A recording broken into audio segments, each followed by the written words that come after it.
Hi everyone, it's Kristen from Swagger Magazine, and today we have the incredible Michael Jai White, martial artist, actor. Michael, I'm glad you're here. Yeah, me too. How's it going? Good. Now, you have a new project, I heard, launching on BET on May 19th called Kingdom Business. Yes. What can you tell me about your character and about the show? I play a character named Caesar, and I'm a gospel music producer. This is one of the greatest acting moments I've had in my career, because I finally get a chance to play somebody close to who I am, actually. So I think this series is going to be outstanding. I read the script and I was blown away by the script. Wonderful. And then the scripts that followed, and then the showrunners, everything, and then it actually came out far better than I even thought. So I'm very proud to be a part of this cast. I mean, it's some great gospel greats like the Queen, Yolanda Adams is in it, Kirk Franklin. It's just top notch. That's amazing. And it's nice that you get to play a character that is similar to who you are. Yeah. So often in my career, I'm playing these characters who are kind of stoic and, badass kind of people, or those are the ones that stand out to a lot of folks. And, some people, they think I'm really that way, and they're a little frightened sometimes, but I'm like, I'm so far from that type of person. But I honestly, I get a chance to play someone close to who I am. That's amazing. Well, we're definitely excited about that. Now, I wanted to kind of talk to you about how you started. Now, did you always want to be an actor? Your breakout role was playing Mike Tyson. Mm-hmm. Has your acting kind of changed? Like, do you have any different rituals now from when you first started? Was being an actor always the goal for you? No, I didn't realize it. It was being in this industry, directing, writing, that was kind of in my DNA, and I didn't realize it. Growing up, I thought I had to do something, very, left brain. It was kind of a thing where I went to college thinking that, it's got to be some kind of, political science or whatever. But all the while I was fitting in acting classes because I enjoyed them, and always was writing. I've been writing and creating stuff ever since I was like 10 years old.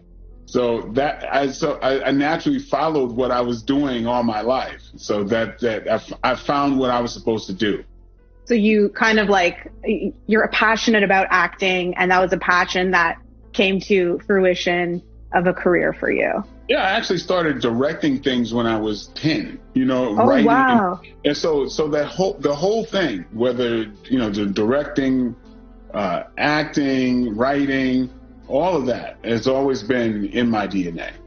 That's amazing. Mm-hmm. With your martial arts career, I heard that it was important for you when you first started acting to kind of separate the martial arts roles from just regular acting roles. Is that true? Was it important to kind of keep that? Absolutely. I felt like for my longevity, because of people's kind of assigned image, that most of the people who did martial art movies, that's all they could do, or that's all they're known for. Being that I was a legitimate actor, I was on stage in New York and all, wow. I didn't want to be kind of pigeonholed in that area. So I know that, that happens quite often. Even Wesley Snipes, who had done all of these major movies, just acting, as soon as he did any action stuff, he started getting labeled as the martial arts or action guy. So I knew there's a tendency for people to do that. Because you then step into a very select group of people. Absolutely. Who just do that, and people think that's all they're about. Now, how did you get into martial arts? And did you find that doing martial arts helped you with your acting career at all? Maybe like from a discipline standpoint? Martial arts helped me in everything, even as a husband, a father. It's all about assigning your discipline to anything, So, it's the internal thing that makes you strong, is like your intention, your will. And that's the component that I always wish people could understand and embrace about martial arts. And even though they're distracted by the prowess and the physicality and stuff, but it's really not that at all. It's about your fortitude. And so if you have that discipline, that's the nucleus of any success in life. So that's everything that I've accomplished. I can attribute a lot of that to my focus and mental discipline that I, kind of developed through martial arts. I actually did Kung Fu when I was a little girl for quite a few years. So I totally understand what you mean by there's kind of like a sense of, I don't want to say like spirituality, but there's like a calm about doing martial arts and centering yourself. I remember that. So I totally understand what you're talking about. And I think that's amazing. So that's awesome. Now, I heard that you were cast as Jackson Mortal Kombat originally, but you did Spawn instead. Can you give us some insight on how that decision came to be and if you had a strategy in picking that role? No, I wish I had the ability to have a strategy back then, but at that time I could take the work that was set out for me. At that time I had booked Mortal Kombat for the second time. The first time I booked the first Mortal Kombat, it shot at the same time as the Mike Tyson story that I did. And I then had to, do the starring role as Mike Tyson. And the second time, just so as it happened, I had already been booked on Mortal Kombat 2, but then Spawn was coming up, and it was from the same company. It was from New York. And I responded to a meeting involving Spawn, not knowing what it was about. I met with the producer and director and was like, oh, sounds cool, whatever. But I was like, well, what was that meeting about? Next thing I know, I get cast for Spawn, and but I had to do that instead of Mortal Kombat. And I was actually kind of going, wait a minute, what? It was because of the meeting that I had. Yeah. I had no idea. I never really was a comic book follower, and so it was kind of like shocking to me. Yeah. It's kind of just like it just kind of happened naturally. Yeah, it was a good choice though. Oh, of course, of course. Now I wanted to ask you about your experience making Spawn and how was it different from other movies that you would do later on, and what was the costume and hair and makeup process like? Here again is something that martial arts helped me through, because I was quite claustrophobic. Okay. Up until this time, and then here I am. I'm breaking a record for consecutive days in prosthetics and costume. So I went from somebody who couldn't even wear a regular mask, it would be too claustrophobic, to my whole body encased in rubber. And so that again it's about, mental discipline, knowing you can get through it and putting your mind somewhere else. So that was an accomplishment for me, and something that, of course, I'm very proud of. Of course. But yeah, that experience was kind of daunting, because people get used to you looking like that, and I had people complaining about the heat around me, and they're in shorts and tank tops. And, oh God, it's so hot! And it's like, okay, so yeah, I guess you think I just look like this, so they get comfortable. They don't realize, hey, you're telling that to a guy encased in a rubber suit, Yeah, yeah. Yeah, so, there was, of course, the benefits outweigh the, of course, the things that suck. But yeah, so, yeah, it was a great experience for me. Absolutely. And I know that the fans that love Spawn just absolutely love it. So long term, it was completely worth it for you. Oh, yeah. Speaking of like fans and multi-universes, Marvel movies, etc., do you think that there would ever be a new Spawn movie or a remake? And would you ever come back as Spawn if the opportunity was there? Just out of respect for the audience, I mean, I absolutely would. I mean, that goes without saying. That audience is one of the elements that put me where I am. So, yeah, I would definitely do that. So we got the exclusive right there that you would do Spawn again if you had the chance. Oh, absolutely. Yeah. I love it. I love it. We kind of talked about the effect that martial arts had on you throughout your life, but did you find that when you started when you were a child, is that correct? Oh, yeah. Like 7 or 8. Mm-hmm. So how did that affect your childhood and growing up doing that? Well, I was an insecure kid. I mean, if everybody wants to be honest, a lot of martial artists, bodybuilders, it usually stems from an insecurity. And what happens is you want to build up that armor. You want to protect yourself. And I wasn't any different than other people who I had fear. I didn't want to be, beaten up. I feared that. So I built my armor, and I had a lot of frustrations. And so I put all of that into my martial arts. Luckily, I picked something that helped develop me from the inside as well. And so that's quite fortunate for me. Absolutely. But so I got into it. I'm pretty insanely for a while. That's all I did. Amazing. Now, I wanted to talk to you about the fact that you were in The Dark Knight, which is arguably one of the biggest movies ever, I think. And I want to know about your experience doing the movie, and when you were cast in that, did you have any idea that it was going to be the movie that it was going to be? No, I had no idea whatsoever. I knew when Christopher Nolan was a genius, and I expected this mad genius on set. He was the most approachable, nicest guy, most regular person ever. I love that. And so, it was amazing. It was it was like one of the most fun sets I've ever been on. And That's just amazing. So relaxed. Yeah. And I'm like, wow, man, to work like this, it's an amazing experience.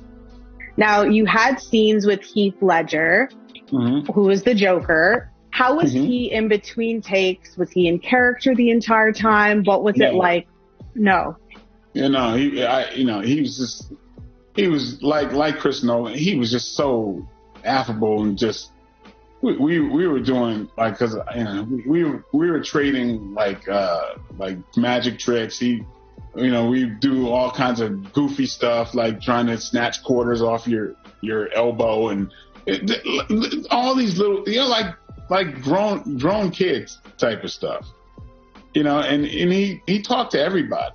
He was not he didn't stay in character, and he was not some kind of method acting person. He was having fun.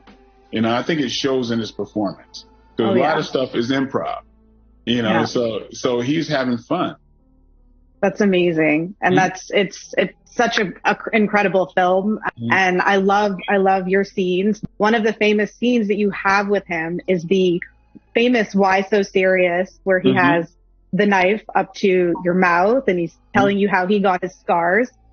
How was that to film? Was it were you really in that moment with him? What was that like? Was it scary? Pretty much. It's just a lot of fun to me, because watching him work, and he would modulate his voice. He would do it. He did it so many different ways. And he would ask people, not only me, but other people who are bit players, of their advice. He's like, what did you think of that? He was that open of a guy. And I remember he asked me, what I thought about one of them. One of them, he had this kind of really, he kind of gravelly, kind of Tom Waits kind of sound to his voice. And I was like, wow, that one's really eerie. And he's like, you think so? I mean, and I believe it was the one that they kind of used because it just had, he was having a lot of fun making textures, and it was that kind of an atmosphere. It was just this real creative atmosphere. I remember I asked Christopher Nolan, I said, well, look, all my guys here are English, right? And I'm clearly American. Should I use an accent or what? And he's like, I never thought about it. What do you think? I'm like, you want to try it both ways? I'm like, okay. Awesome. It's just like, hey, whatever. It's like it was so relaxed. That's amazing. That's how the whole set was. It wasn't any kind of super serious, atmosphere. And Heath was one of the nicest guys because I realized one day he was in costume all day, but not on camera. And he did it. Wow. He did it for the benefit of his fellow actors. It's amazing. 4 hours in makeup to not be on camera. To not be on camera. And you would know with Spawn, right? So. Yeah. I'm sorry. I'm not getting in that makeup if I'm not on camera. That's so funny. Well, it sounds like it was a really amazing creative set to be on. And thank you for sharing that. That's really, really cool. I'm a huge fan of those movies. So that was really amazing to hear from you.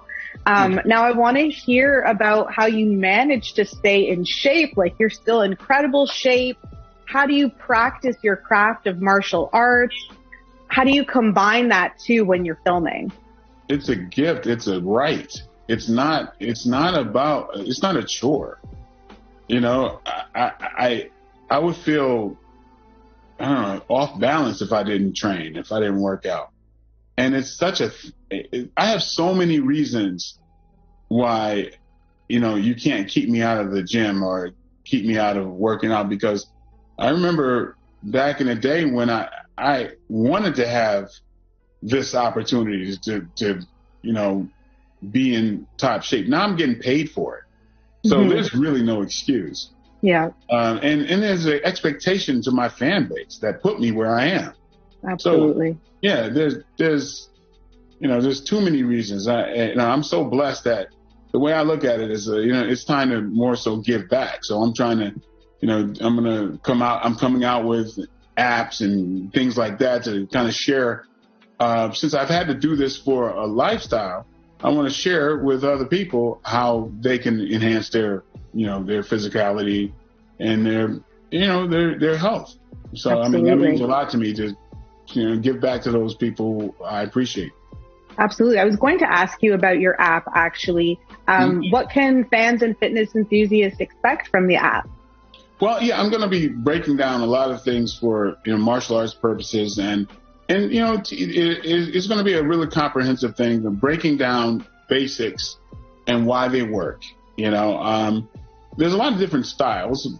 There's a universal understanding of any sport that kinesiology, physics kind of should reign supreme. There's styles that are a bit antiquated or whatever, but I still respect them in the fact that they are a discipline. And so even they're a mental workout, but now what I'm choosing to do is educate people as far as in martial arts and being effective if you had to use it. So it's kind of like you're doing two things at one time. You're learning how to defend yourself, and you're getting physically fit at the same time. Amazing. That's really exciting. Do you have an idea on when that will launch? We're looking at in another month or two. Cool. Yeah. Amazing. Yeah. I will keep my eye out for that because I'm definitely curious to test that out. Now, you hold multiple black belts in various styles of martial arts. Are you a fan of UFC at all, or do you have any favorite fighters? Well, I would be considered a UFC nerd. Okay. I'm in my little man cave right now. If you can see over here, there's you see part of the screen. There's a big Yep. screen, and it's theater chairs and everything over here. And I host the fights. Okay. Here. And a lot of times, people who you might see at the UFC ring are over here. Okay. So when they're not at the UFC event, they might be here. So and I have a lot of other fight nerds that I train with, I work out with, and we all like kind of geek out on the fights. So yeah. Do you have a favorite fighter? A favorite fighter, man. Oh, there's so many. Oh my God, Charles Oliveira. What he's become is, I mean, this guy, pound for pound, is. I don't know. There's not many people I mean, it's great to see the beginning where he started and what he's developed into. So right now he's one of my favorites because of what he's done with himself. Absolutely. There's some exciting. Chimaev is super exciting. Usman has his work cut out for him eventually when they fight. But yeah, probably the most sound technical fighter has got to be Valentina Shevchenko. She has the best technique of everybody to me. I love that you have a woman in there. That's awesome. No, without just woman or man, whatever. She is, I think, the most technically sound fighter in all of the UFC. She happens to be a woman. Amazing. That's amazing. Yeah. I love to hear it. Yeah. I love to hear it. So she's amazing. She's something to watch. So next UFC fight party is at your house. Oh yeah. That's fun. Now, who would win in a fight, do you think? Bruce Lee or Chuck Norris? Oh, people are good. You're going to get me hated by people. Oh no, we can cut it. We can cut it. But you know what? I mean, in honor of fighters, I mean, and from what I know, okay, in their heyday, Chuck Norris is a very humble person. But Chuck Norris was a fighter. He actually fought as a living. And you can't expect a person who does not fight, like Bruce Lee, to fight a man who fights for a living and is a heavier person who can take the blows of a smaller person. So I'd have to give that to Chuck Norris, even though Chuck Norris would not admit that himself because he's far too classy for that. But I'd have to give it to Chuck Norris. Okay. We like that. That. Good answer there. Now, is there anyone that you have not worked with in the industry that you would like to work with? Oh yeah, Donnie Yen. That guy's amazing. Donnie Yen, I love his movies. The guy keeps evolving. He strides in choreography, his work ethic is amazing. So yeah, Donnie Yen is somebody who's, to me, he's in a class all by himself. Love to hear it. Now, I heard that you were a teacher before you got into acting. Yeah, I was a school teacher, 6th, 7th, and 8th grade. Wow. How long did you do that? I taught for 3 years. I was a substitute teacher, and then I was permanent. Amazing. It was right before I ventured into the acting full time. Yeah, you have such a unique story with your martial arts and your acting, and the fact that you said you went to school, and you have a really, really cool story. And I think that's why you're so incredibly nice and approachable. You're really cool. I just thought it. Now, tell me what is next for Michael Jai White. Well, I'm up to bat, and I'm doing my own thing. I've started my own studio. Amazing. Producing my own films. I love it. I'm very excited about it. I'm coming out with Outlaw Johnny Black this year. I'm not sure when the launch date is going to be, but it will be this year in theaters. Cool. Amazing. And it's a return to movie making that I used to love when I was young. A movie that the family could all come to watch. That's got morality involved with it, as good westerns always did. It's a western. Amazing. But it's a faith-based western action comedy romantic drama.